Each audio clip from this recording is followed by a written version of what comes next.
ုန်းကြီးတို့ဘုရားလောင်းတော်ကြီးပါရမီဖြည့်ရာကာလပါရမီနှုတ်စဉ်ကာလဗာရဏသီ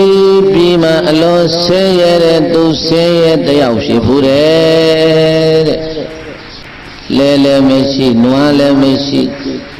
ဘာလောကင်စားတော်ရတော့ဆိုထင်းခုတ်ပြီးတော့ကိုယ်တိုင်ထမ်းရောက်ရတယ်တော်တယ်ဝင်သွားမနဲ့စောစောတဆိုးပိုင်းလေးပခုံးပေါ်တင်ဓာလေးထမ်းပြီးတော့တော်တယ်ဝင်သွားတော်တဲ့ကထင်းလေးကိုခုတ်သူတနိုင်ထမ်းပိုးရွက်ပြီးတဲ့အခါကျတော့ဗာရဏသီမြို့တွေကိုပြန်လာထင်းစည်းတွေချရောက်လို့ရတဲ့ငွေလေးထဲမှာသမင်းဆန်လေးဝယ်ပြီးတော့ချက်ပြုတ်စားတော့ရတဲ့ငွေနဲ့ဘဝကိုရည်တည်ပြီးတော့နေရတာအလောင်းတော်ကြီးလည်းပဲဆင်းရဲတဲ့ဘဝကိုရောက်ဘူးတဲ့တနေ့တော့မနဲ့စောစောတော်တွေကိုထင်းကုန်မလို့ဆိုပြီးတော့ထွက်လာအဲ့ဒါတော်တဲ့ရောက်လို့ရှိရင်စားဖို့လို့ဆိုပြီးတော့သူဘာထက်လာတော့ဆိုတော့ညာကကြံတဲ့ထမင်းကြံလေးရဲ့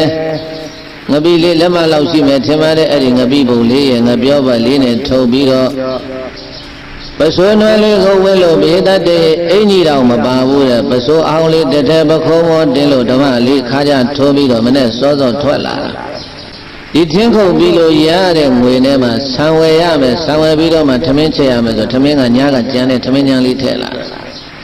စောကြီးထွက်လာမြို့တကောင်းကရောက်တဲ့အခါကျတော့အဲ့ဒီမှာပြည့်စေကဗုဒ္ဓခန္ဓာမရဏတောင်းကပြည့်စေကဗုဒ္ဓရှင်သူများကလည်းပဲ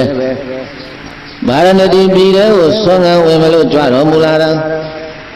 သူကလည်းမနဲ့စောစောကျင်းခုတ်ဖို့တော်တယ်ကိုအထွဲအဲ့ဒီပြည့်စေကဗုဒ္ဓနဲ့ဘုန်းကြီးတို့ဘုရားလောင်းတော်ကြီးနဲ့မြို့တကားဝမှာသွားဆုံးတဲ့အခါကျတော့ဘုရားလောင်းတော်ကြီးကစဉ်းစားတယ်။ဩလောကမှာလူချင်းတူပါလျက်အကျိုးပေးခြင်းမတူဘူး။ဘာဖြစ်လို့အကျိုးပေးခြင်းမတူတာတော့ဆိုလို့ရှိရင်ကံခြင်းမတူလို့ဘာဖြစ်လို့အကျိုးပေးခြင်းမတူတာလဲ။ကံခြင်းမတူလို့ပဲတတ္တဝါတွေကကံဖန်တီးတယ်လို့ဖြစ်ကြရတာပဲ။တတ္တဝါတွေရဲ့အာကိုရာဟာကံတရားပဲလို့